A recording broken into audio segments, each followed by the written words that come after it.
Have you been feeling the effects of stress, burnout, or anxiety at work? Listen to the Anxious Achiever podcast to rethink the relationship between your career and your mental health.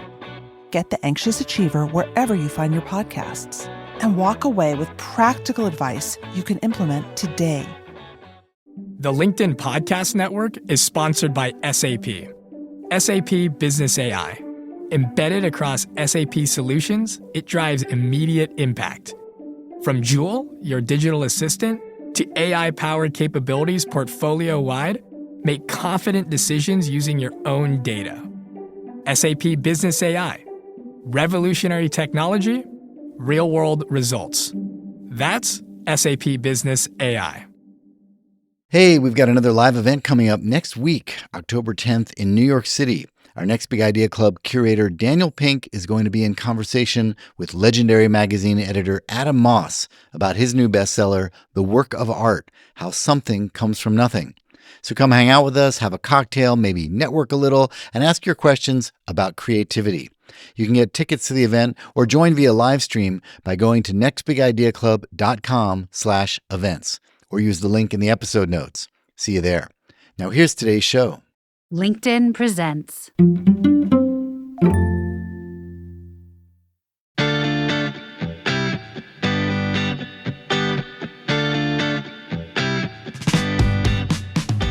Hey everybody, it's Monday.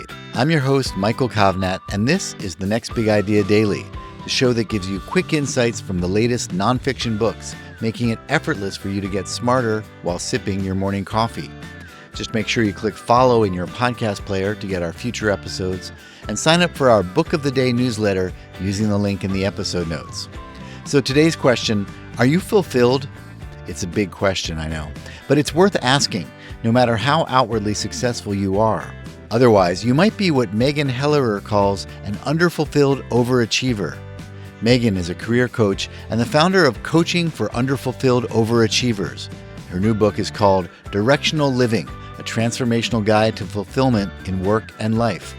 Our curator, Adam Grant, calls it an unusually relatable and practical guide to the pursuit of excellence, meaning, and joy. Here's Megan to share her big ideas. The traditional approach to career is failing us. Work isn't working. Recent studies show that engagement at work is at an 11-year low, where only 30% of U.S. workers feel engaged with their jobs and only about 17% find their work to be a source of meaning. This is half of the reported rate from just 4 years earlier. On top of that, 84% report symptoms of burnout, and almost 50% of millennials report symptoms of depression and/or anxiety disorders. These are not metrics of success by anyone's definition.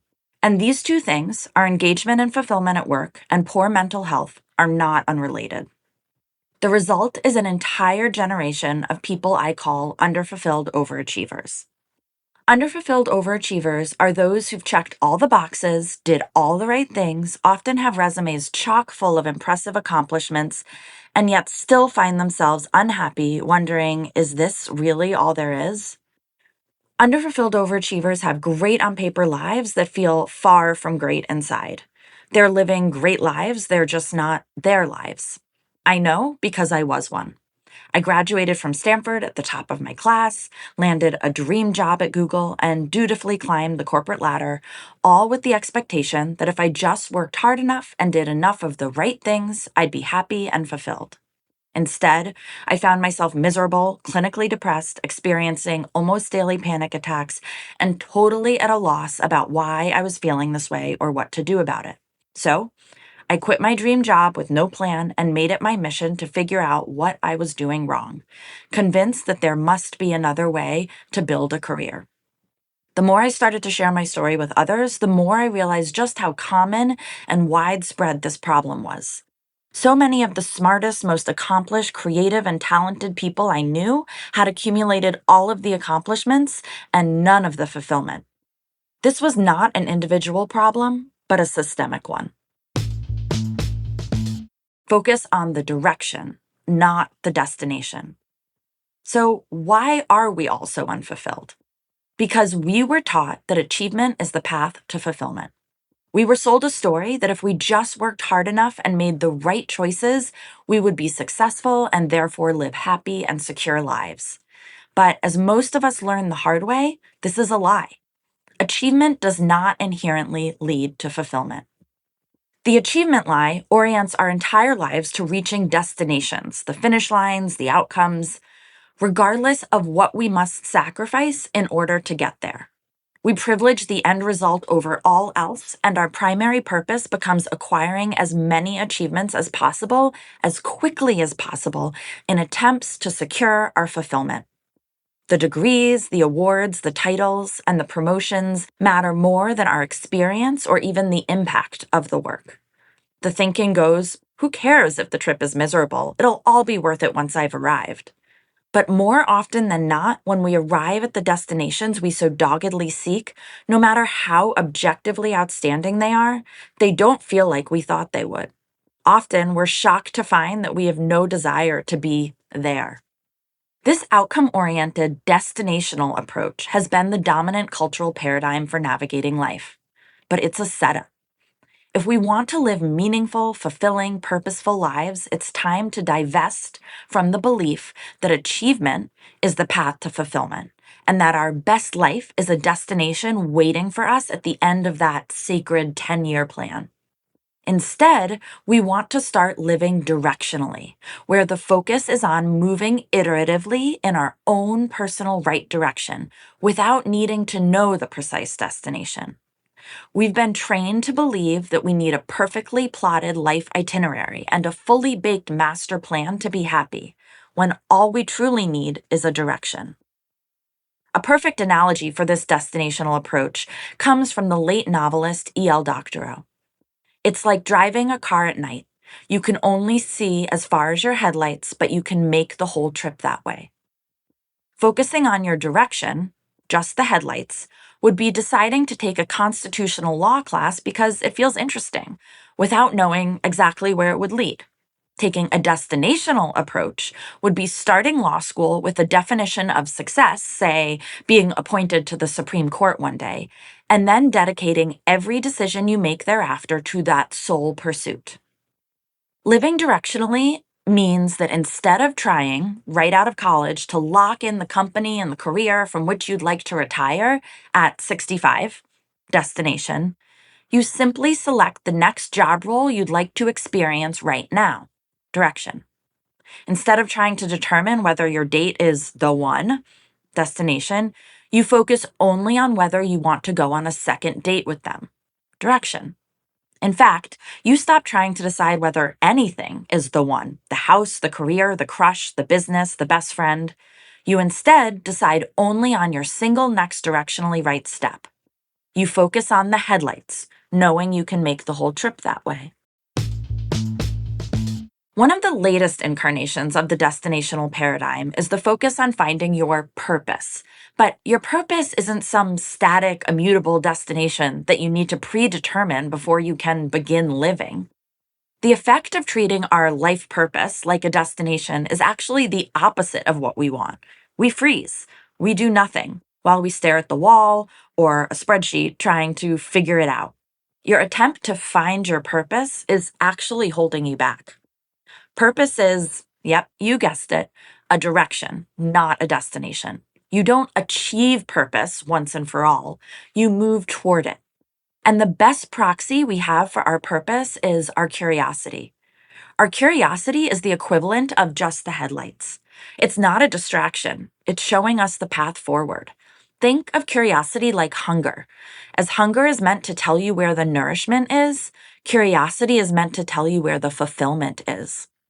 When I worked with Congresswoman Alexandria Ocasio-Cortez when she was a bartender looking for purpose, we identified that her curiosity was leading her towards public service. We didn't need to know exactly what role or title or even type of public service. We only needed to be able to identify the single next directionally right action in the overall direction of public service. Her curiosity led her to take a road trip to Flint, Michigan, and to Standing Rock, fundraising and live streaming along the way, just because. This course of action didn't fit neatly into some larger strategic plan. There was no destinational life goal in mind. This is just what her headlights were showing her. It was on the very day that she returned home from this trip, which had demonstrated her advocacy and aptitude for communicating and connecting with people on political issues, that she got a call from the organization that would eventually sponsor her run for Congress. Seek aligned ambition, not blind ambition. Many underfulfilled overachievers initially mistake their underfulfillment problem for overambition. But ambition itself is not the problem. Ambition is simply a desire to make an impact. It means placing a high value on making a contribution to the world. There's definitely nothing wrong with that. In fact, it's one of the greatest strengths of underfulfilled overachievers. So we don't want to get rid of our ambition. We just want to trade the classic blind ambition that most of us have been practicing for the new ambition I call aligned ambition. The problem with the traditional blind ambition isn't the ambition part, but the lack of alignment part, being divorced from our own authentic needs and wants on our path to achieving. Ambition without alignment is always going to feel empty. It doesn't matter how amazing the accomplishment is. Winning an Olympic gold medal is still going to feel empty if it was driven by blind ambition instead of aligned ambition.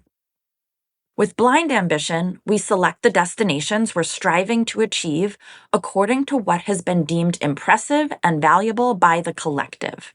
In other words, we're outsourcing our trajectories and turning a blind eye to what matters to us personally. It takes all the you-ness out of the equation and results in a success that is arbitrary and generic. This is how we end up with lives that don't feel like ours. Being or appearing successful is a very different experience than feeling successful.